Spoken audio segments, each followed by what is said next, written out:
Before we begin discussing information about roles of the president, make sure you download the roles of the president sheet, and I want you to appreciate how it is broken up and organized. If you notice, on the left side, I've identified powers given to the president, and on the right side, I've listed limitations placed on the president or restrictions that have been placed on the president. Now, in addition, I've also broken down the roles of the president to 7 different roles. Now, 5 roles are identified as constitutional roles. They're called constitutional roles because they are roles that the Constitution has provided for the president, and they're explicitly written in the Constitution. And then, of course, we have extra constitutional roles, which are the last 2 roles listed on the sheet, head of political party and chief economist. These are roles that the framers never intended that the president would have. They never expected the rise of political parties competing and nominating candidates for elections. And they never expected the president would be the person that would have the most power and influence when it comes to the economy. So we consider those to be extra constitutional roles, roles that the president has developed over time after the Constitution was ratified. So let's begin first of all with the head of state, also known as chief of state.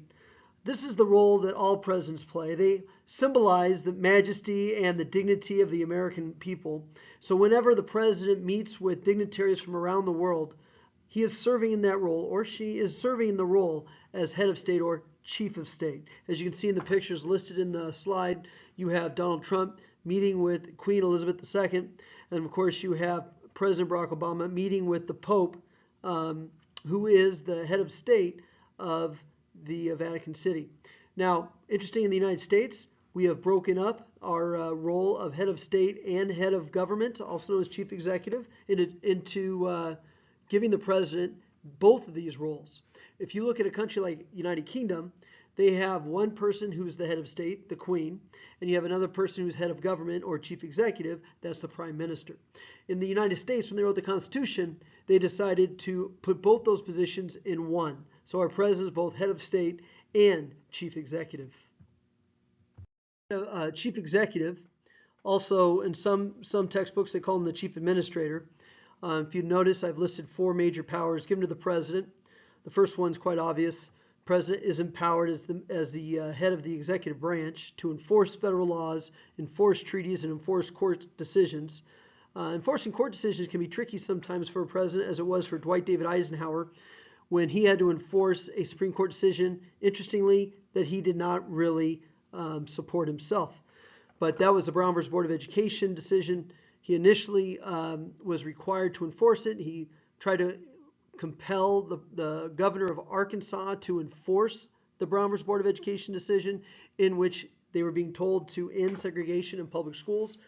Governor Orville Faubus of Arkansas was refusing to allow what they call the Little Rock Nine, the 9 African-American children that lived in that area, from attending the all-white high school. In fact, he even used the state militia to prevent them from entering the all-white high school.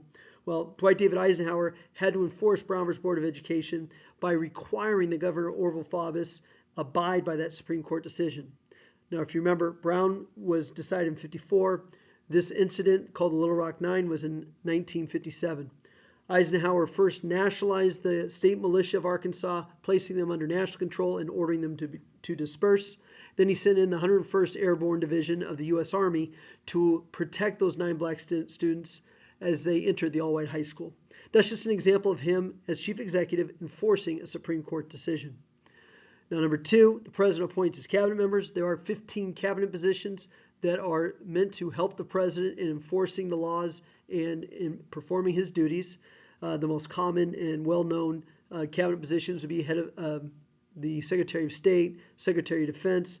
You also have an Attorney General as well. But there are 15 total positions. They are all appointed by the president and confirmed by the Senate. And if you notice, if you go over towards limitations, the president does get to appoint his cabinet. However, the Senate has to confirm those appointments.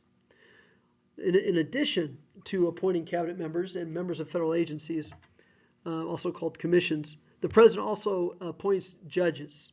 Now, if you look at the Supreme Court, we call the Supreme Court justices, and they too are appointed by the president and confirmed by the Senate. Recently, we've had 2 very controversial Supreme Court appointments by President Trump.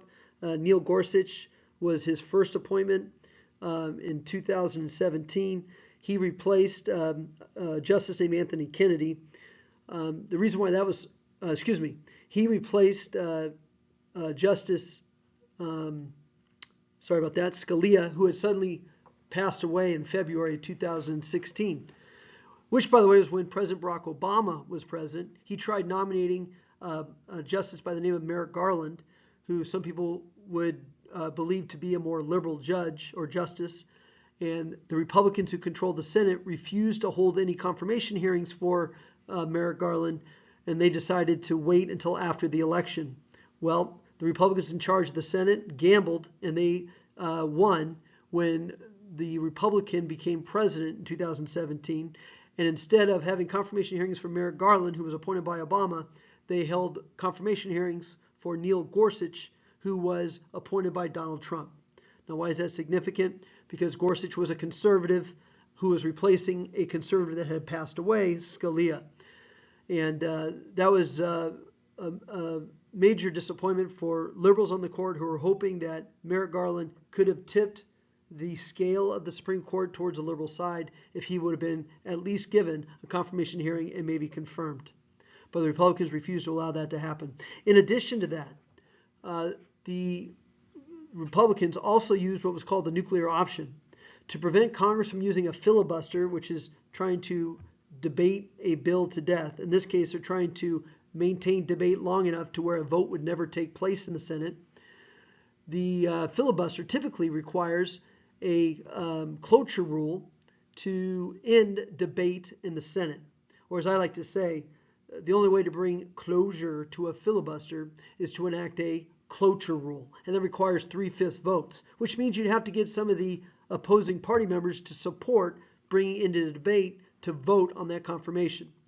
Well, the nuclear option rule was when the Republicans decided by just changing the rules of the Senate, which only requires a simple majority vote, to not allow filibusters to take place for Supreme Court justices. Now, this is not anything new. This is a tactic that was also used when the Democrats were in charge. The Democrats used the nuclear option to prevent filibusters for lower court judges, but they allowed filibusters for Supreme Court justices in their confirmation hearings. But now the Republicans have said, you know what? We're also going to not allow filibusters for Supreme Court justices. And that's how Neil Gorsuch got confirmed in 2017. Now, Brett Kavanaugh is a more recent Supreme Court justice. He's the one that replaced moderate conservative Anthony Kennedy, and he is much more conservative. There was a big debate about him and his charges of potentially raping a young lady when he was in high school. Hearings were held during the confirmation to determine whether or not that was proven to be. Some people have said it's a he said, she said situation. Clearly something did happen to the lady that accused him of raping her when she was 15 and he was 17, but there just was no hard evidence to prove whether or not he was the one responsible for it. So regardless, what's interesting about Brett Kavanaugh, a very conservative justice, gets appointed by President Trump, and he's confirmed to take the seat, and he will ensure that a conservative majority stays on the court. And currently we have 5 conservative justices to 4 liberal justices on the court. So that's Brett Kavanaugh. That was the other very controversial justice that was approved by the Senate. Interestingly, it was a 50 to 48 vote, one of the closest, if not the closest, confirmation vote in American history for a Supreme Court justice. All right, so that's enough on appointing cabinet members, judges, and commissioners. Now, executive orders was mentioned in previous notes. Basically, it's the ability of the president to explain how he's going to enforce a policy that already exists. Now, if you want to look at those videos, go ahead and click on those videos on executive orders. And then, of course, Saturday Night Live did a funny little skit on using executive orders when Barack Obama was president, when he couldn't get the Republicans in Congress to approve immigration reform bills that he wanted. It's an interesting little video, so go ahead and click on that and watch the executive orders, watch the bills versus executive orders video clip done by Saturday Night Live. All right, and then finally, Pardon powers. Oh, by the way, before I go to pardon powers, emphasizing on executive orders. Why is that under his role as chief executive? Because as the major role of the executive branch to enforce policies, sometimes the president will issue an executive order explaining how he's going to enforce a policy. Some famous executive orders would be the travel ban, which President Trump issued right when he became president. He issued 3 different travel bans. And the third one was finally permitted by the Supreme Court as not violating the Constitution, so it was allowed to stand, which he banned immigrants from some Middle Eastern countries plus Venezuela. And that's still in effect. All right, finally, pardon powers. Pardon power is considered a check that the president has over the judicial branch. If it's deemed that some punishments might be too harsh, he can use his pardon powers to either nullify a conviction and have a person immediately removed. He could make that apply to a group of people. He could reduce a person's punishment, or he could delay the enactment of a punishment. So what I just described there is what a pardon, an amnesty, a commutation, and a reprieve is. So what is a pardon? Well, in essence, it's general forgiveness of a federal crime. Now, the most famous pardon probably ever given was the one that Gerald Ford had issued after Richard Nixon had resigned. Gerald Ford had pardoned him for any crime he may have committed while president. What's interesting about that pardon is that President Nixon hadn't even been convicted of any federal crime at that time.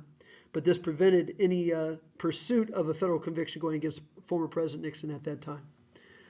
Some interesting pardons. The one I find most interesting is the one that President Bill Clinton gave to his brother, Roger Clinton, who had been convicted of trafficking cocaine. This was a pardon that Bill Clinton had given his brother the day he left office, like the last day in office. And in fact, oftentimes presidents will issue pardons just before they leave office, usually around December time, and oftentimes they will call those pardons Christmas pardons.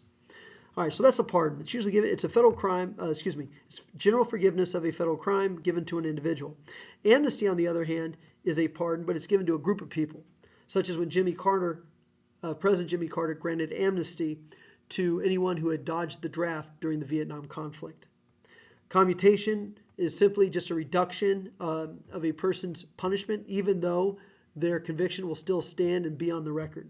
Reprieve is just a delay in the punishment of a person.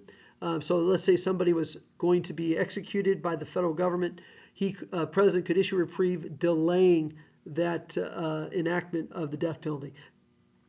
So those are all different types of pardons that a president could use as a check on the judicial branch.